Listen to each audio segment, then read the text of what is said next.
One of them is that, which I didn't mention before, which was quite important, is when you compress the air, it naturally heats up. It's a physical phenomenon. If you have experience with the bicycle pump, when you pump the tire, you feel that the pump is warming up. So happens at a much stronger extent when you're working with higher pressures. And this heat needs to be also kind of stored, because it can be up to 60% of the energy that you use to compress the air. And these plants that exist don't use this energy, don't use the heat. They just discard it, and then when they need to expand the air again to produce electricity, they use gas burners. So it goes with producing CO2, it goes with a reduction in efficiency, and so on and so forth. And the reason for that is that at the time there were not machines who were able to also kind of store this heat or resist the heat that is produced during the compression. So they were cooled down to kind of protect the machines.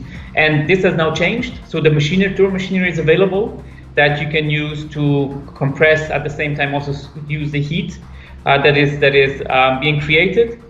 And what we do is we have then one component inside of our cavern, which is called the thermal storage, which then stores all of this heat and gives it back to the air when we are going to expand it. And like this, you don't need the gas burning anymore. So we don't have the CO2 emissions, and we have much higher efficiencies, and we have lower costs. And this has also come true partially due to technological development in the last decades.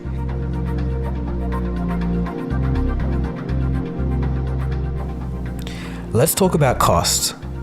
So according to Give, it costs about $100 million to $200 million US for about 200 to 500 megawatt hours output.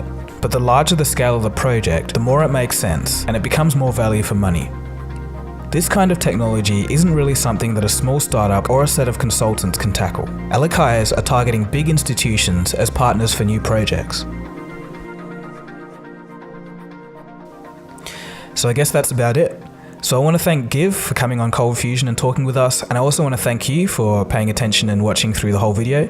I hope you learned something interesting, and in a wider kind of way, it kind of shows that you can't really just throw renewable energy out the window saying that it's not going to work. There are a lot of people working on different ways to make the technology more feasible right now, today.